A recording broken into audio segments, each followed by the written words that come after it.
Jerusalém estava cercada. Do lado de fora das muralhas encontrava-se o exército de uma das maiores potências de um mundo antigo. A Assíria já tinha conquistado cidades, já tinha destruído reinos e agora exigia a rendição de Jerusalém. Humanamente, Judá tinha poucas hipóteses, mas naquela noite o rei Ezequias fez algo que o seu pai Acás tantas vezes se recusara a fazer. Confiou em Deus. E esta é a história de um dos reis mais marcantes de Judá.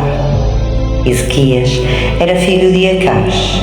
Tinha 25 anos quando começou a reinar em Jerusalém e governou durante 29 anos. Recebeu um reino profundamente marcado pelas decisões do pai. Acás tinha espalhado a idolatria por Judá, tinha construído altares a outros deuses, tinha retirado objetos do templo e finalmente tinha fechado as portas da casa do Senhor. Mas Ezequias escolheu um caminho completamente diferente. Logo no primeiro ano do seu reinado, no primeiro mês, abriu novamente as portas do templo e mandou repará-las. Chamou os sacerdotes e os levitas. Disse-lhes que se santificassem e purificassem o templo de tudo aquilo que o tinha contaminado. Durante dias, retiraram do santuário tudo o que estava relacionado com a infidelidade dos anos anteriores. Os utensílios de Acás tinha abandonado foram preparados novamente. O altar foi restaurado. As lâmpadas voltaram a ser acesas e o culto ao Senhor recomeçou.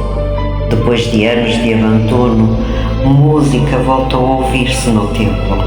Levitas tocaram símbolos, harpas e liras. Sacerdotes tocaram trombetas, sacrifícios foram oferecidos. E Ezequias, juntamente com o povo, adorou ao Senhor. Mas o rei não queria reformar apenas Jerusalém. Queria chamar o povo de volta a Deus. Por isso, enviou mensageiros por Judá e até pelas regiões do antigo reino de Israel, convidando todos a regressarem a Jerusalém para celebrar a Páscoa. Alguns riram-se dos mensageiros, outros desprezaram o convite, mas muitos humilharam-se e viajaram até Jerusalém. Uma enorme multidão reuniu-se na cidade. Os altares idólatras foram retirados. A Páscoa voltou a ser celebrada e houve tanta alegria que decidiram prolongar a celebração por mais de 7 dias. A Bíblia diz que não se via em Jerusalém uma celebração semelhante desde os dias de Salomão. Depois disso, a reforma espalhou-se pelo território. O povo destruiu imagens e altares ligados à idolatria. Ezequias chegou a destruir a serpente de bronze que Moisés tinha feito muitos séculos antes.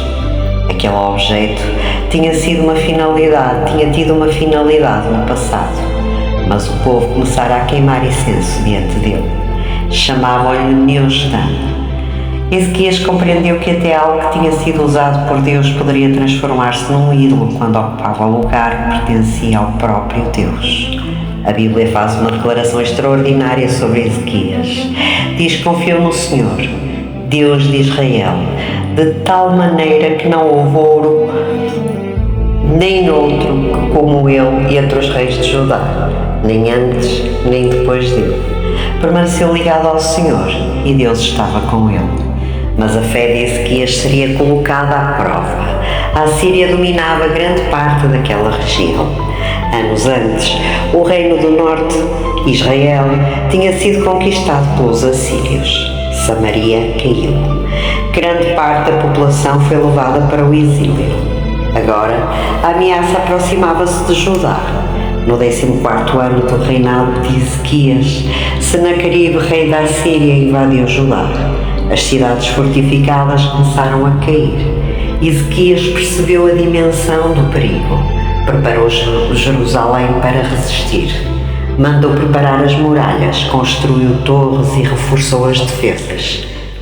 Produziu grande quantidade de armas e escudos e tomou uma decisão estratégica importante. Fora da cidade existia a fonte de Gion. Ezequias mandou conduzir aquela água para dentro de Jerusalém através de uma passagem subterrânea. O objetivo era garantir água à população durante um cerco e dificultar o acesso dos inimigos às fontes exteriores. A obra ficaria conhecida como o Túnel de Ezequias, mas nenhuma muralha seria suficiente para enfrentar aquilo que estava a chegar. Senaqueribe enviou os seus representantes a Jerusalém. Um deles, conhecido pelo título de Rabasqué, aproximou-se das muralhas e começou a falar em voz alta. Queria que todos ouvissem. Tentou destruir a confiança do povo. Perguntou em quem Ezequias confiava. Ridicularizou a ideia de que o Senhor poderia salvar Jerusalém. Lembrou-lhes que os deuses das outras nações não tinham conseguido impedir a Assíria de conquistar os seus territórios. Depois, fez uma proposta diretamente ao povo. Não escutem Ezequias. Rendam-se. Os homens sobre a muralha permaneceram em silêncio. O rei tinha ordenado que ninguém respondesse.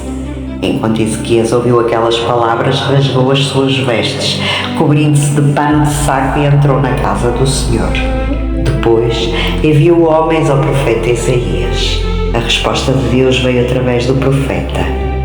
Não temas. Senaqueribe não conquistaria Jerusalém. Pouco depois, o rei assírio enviou uma carta a Ezequias repetindo as ameaças. Ezequias recebeu a carta, leu-a e levou-a consigo para o templo.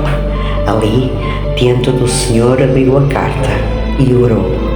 Reconheceu que a Assíria realmente tinha destruído muitas nações, mas havia uma diferença. Os deuses dessas nações eram feitos por mãos humanas, não eram Deus. Então Ezequias pediu: agora, pois, Senhor nosso Deus, livra-nos da sua mão, para que todos os reinos da terra saibam que só tu és o Senhor. Isaías enviou-lhe a resposta. Deus tinha ouvido a oração. Senaqueribe não entraria em Jerusalém, não lançaria ali uma flecha, não levantaria uma rampa de ataque contra a cidade. Naquela noite aconteceu algo que mudou tudo. O anjo do Senhor saiu contra o acampamento assírio. A Bíblia relata que 185.000 homens morreram.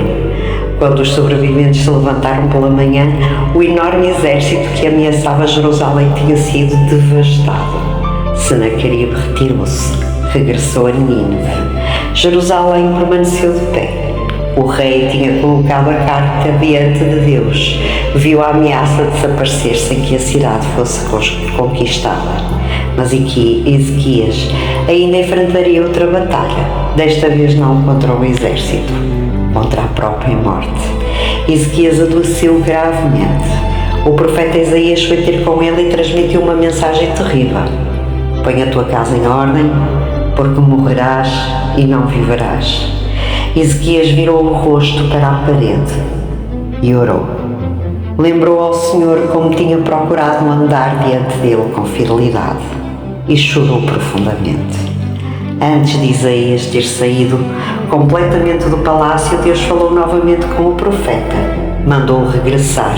A mensagem tinha mudado. Deus tinha ouvido a oração de Ezequias, tinha visto as suas lágrimas e acrescentara 15 anos à sua vida. Isaías mandou colocar uma pasta de figos sobre a enfermidade do rei e Ezequias recuperou. Mas o rei pediu um sinal de que Deus realmente cumpriria aquela promessa. Então aconteceu um dos episódios mais extraordinários de todo o reinado.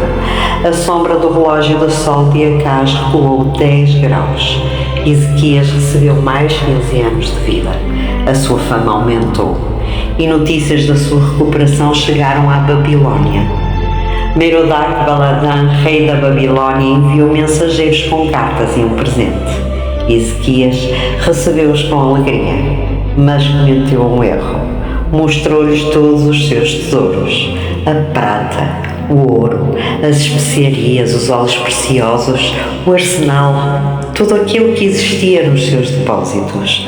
Não houve nada no palácio ou no reino que Ezequias não lhes mostrasse. Então Isaías apresentou-se diante dele. Perguntou: que viram eles na tua casa?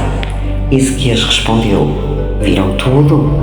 Isaías anunciou então uma profecia inquietante.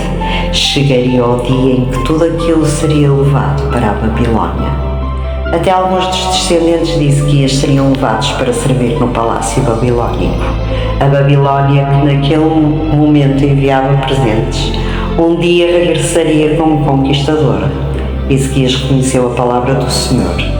Os últimos anos do seu reinado foram marcados por grande riqueza e honra. Construiu depósitos, aumentou os seus rebanhos, realizou importantes obras em Jerusalém. Mas a Bíblia também revela que em determinado momento o seu coração se exaltou. Mais tarde, porém, Ezequias humilhou-se. Quando finalmente morreu, foi sepultado com grande honra. Todos os Judá e os habitantes de Jerusalém lhe prestaram homenagem. Depois dele, seu filho Manassés tornou-se rei. E mais uma vez Judá veria como um filho poderia escolher um caminho completamente de seu pai. Ezequias não foi um homem perfeito, teve medo, cometeu erros, conheceu o orgulho. Mas quando Jerusalém enfrentou uma ameaça que parecia impossível de vencer, ele levantou o problema diante de Deus. Quando recebeu uma sentença de morte, orou. Quando caiu no orgulho, humilhou-se. A sua história mostra que a fé não significa nunca enfrentar momentos impossíveis. Significa saber para onde olhar quando eles chegam. Acaz, o seu pai, tinha procurado a segurança na Assíria. Ezequias viu essa mesma Assíria chegar às portas de Jerusalém. Mas desta vez, o rei escolheu confiar no Senhor e Jerusalém permaneceu de pé.